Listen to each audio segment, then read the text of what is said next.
Ça y est, la connexion est rétablie, donc c'est parti, au boulot, on reprend du service. Comment je sais qu'il est excellent? Tout simplement parce qu'il y a un code couleur. C'est classé entre mauvais à excellent. Quand le produit est mauvais, sa note est inférieure à 25. Quand le produit est médiocre, sa note est située entre 25 et 50. Quand le produit est bon, sa note est située entre 75... Ah non, je me suis perdue dans les chiffres. Oh, ça n'a jamais été pour moi, les chiffres, c'est un truc de dingue. Je recommence.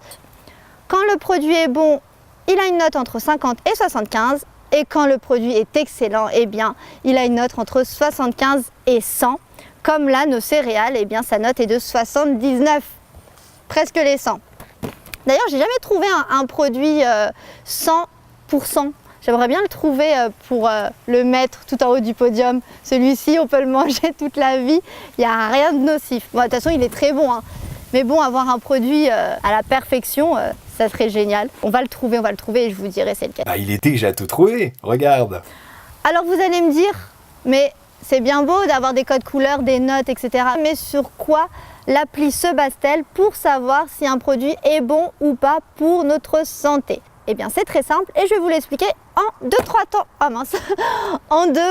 mouvements. Elle se base sur 3 critères. Le premier, c'est tout simplement la qualité nutritionnelle. C'est ce qu'on vient de voir ensemble, les graisses saturées, la présence de sucre, de sel, de calories, de fibres ou encore de protéines. Et ce calcul est basé sur le système Nutri-Score développé par le professeur Serge Herzberg et, attention, validé par l'État. Le deuxième critère, tout simplement, c'est la présence d'additifs. Ces codes bizarres, E120, E126, on les connaît, mais on n'y comprend jamais rien.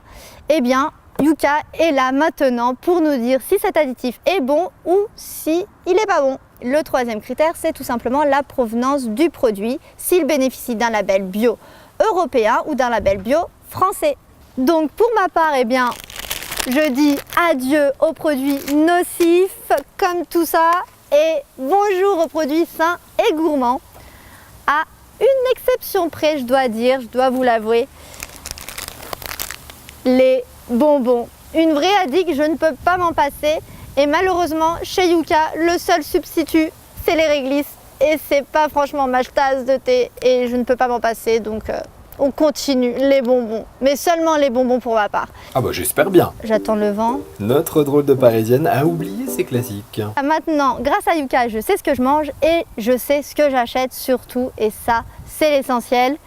Et si un jour, on m'avait dit qu'une simple carotte allait changer ma vie alimentaire, j'en aurais pas cru mes oreilles. Bon appétit bien sûr. Bon, c'est pas le tout, mais qui va encore ranger tout ça, hein? Allez, hop, on ferme le parapluie, on éteint les lumières, et Bibi, il va où?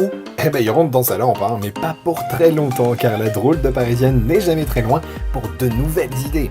Et avant de vous laisser, voici la formule magique du jour, Abracadayuka!